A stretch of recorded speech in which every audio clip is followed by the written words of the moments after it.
Hello to all. Today we are starting a series of videos about crisis, wars, political instability, and the struggle for human rights in different countries around the world. The topic is very difficult and important at the same time because our goal is to reveal to you the truth of what is happening in the isolation of some communities and countries. This video series will consist of short videos where we will learn with you the causes of all these protests, crises, and wars around the world and analyze what needs to be done to prevent this form from happening again. And of course, I would like to remind you that my name is Alexandra Fomin. I am content maker of the Kectil YouTube channel. Today's topic of our video is the latest events in Kenya. So please write in the comments what you already know about Kenya and the latest events there. Thousands of people in Kenya took to the streets on Saturday, 27th of January, across the country to decry the recent murders of more than 1,000 women.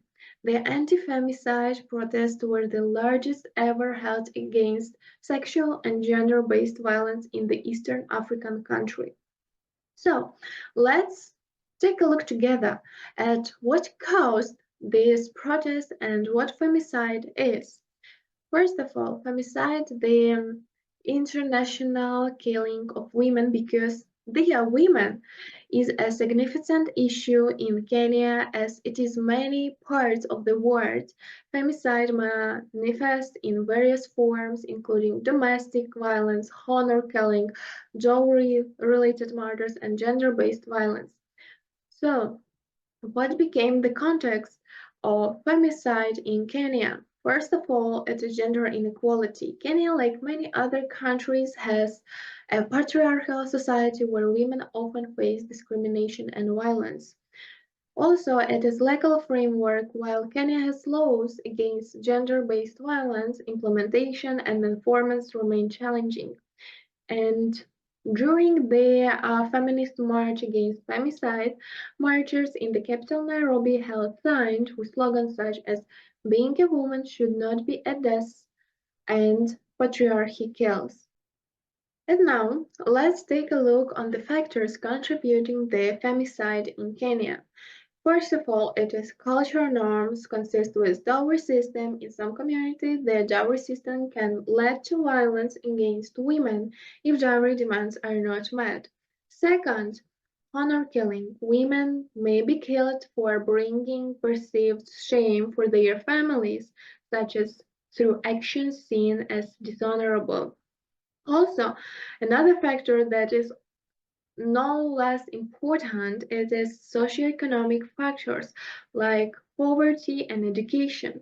Limited access to education, especially for girls, can perpetuate gender inequality and increase vulnerability to violence. And last such challenge, I would also mention legal and institutional challenge because right now we see weak legal enforcement despite legal provisions against femicide and gender-based violence. A weak enforcement mechanism and cultural attitude often hinder justice for victims.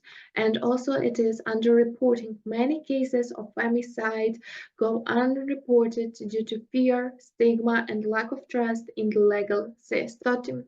The fact is that over 30% of Kenyan women experience physical violence during their lives, and 30% experience some form of sexual violence, according to governmental reports released in 2023.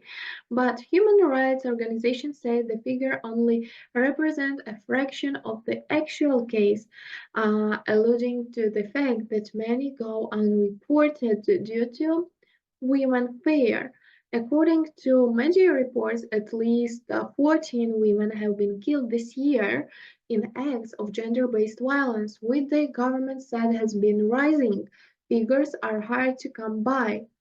And Kenyan non-profit femicide court, which keeps a tally of only reported incidents, said that there were at least 152 cases of femicide in Kenya last year. A significant portion of femicide victims were killed by men they they knew and trusted. You can imagine this is huge number, and mainly women were murdered by men whom they knew and trusted them.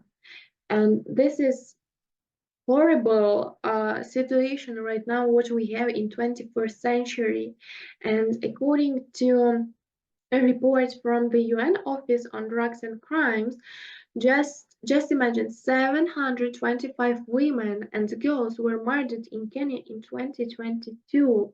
It is about 1,000 women, and I guess it is just small number that we knew, and we can just search about them, to learn about them, what was the cause. But more than I guess 1,000 cases we even don't know. But are there any efforts to stop this violence? You will ask me. Let's take a look together on top of them. First of all, some of legal reforms, and right now advocacy groups and policymakers push for stronger laws and policies to protect women and punish perpetrators of femicide. Civil society organizations conduct awareness campaigns to educate community about women's rights and the consequences of femicide. Also, there is a support service like shelters and hotlines. Different organizations provide shelters and hotlines for women fleeing domestic violence and seeking support.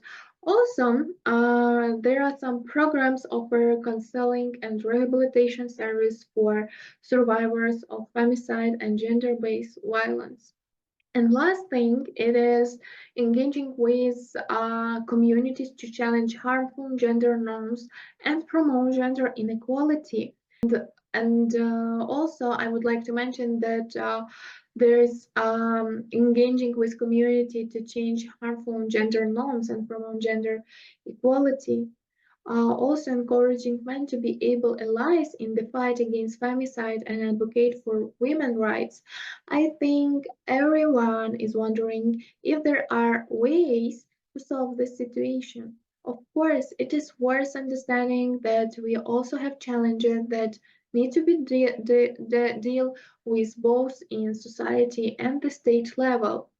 So let's take a look together what needs to be implemented or doing for helping to solve this situation right now and the near future. First of all, again, we need to take a look into legal and policy reforms. It is base of the changing inside the country. We need to implement some law and change some existing laws that will be related to protect women and ensure accountability for perpetrators. Also, we need to improve access to justice for survivors of femicide and gender-based violence, including through legal aid service. Second step also needs to be in the parallel way, it is cultural shift, promoting cultural shifts towards gender equality and challenging harmful stereotypes and norms inside society. Also, it is education, increase access to education, especially for girls, to empower women and girls and prevent femicide. And third, one thing that also will be important to get it is international support and cooperation, like partnership, collaborating with international organizations and donors to support efforts to combat femicide and gender-based violence.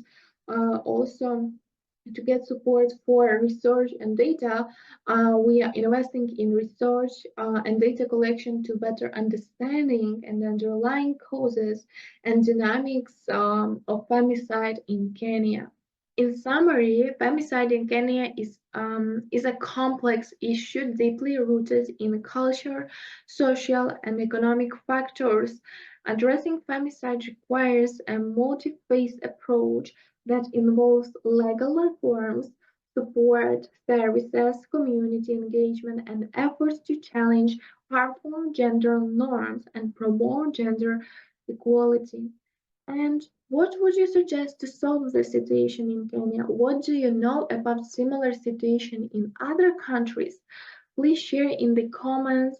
It is really available for us to see conscious use, and we are also interested to hear from you what you would like to see from us next time in the next video on our channel.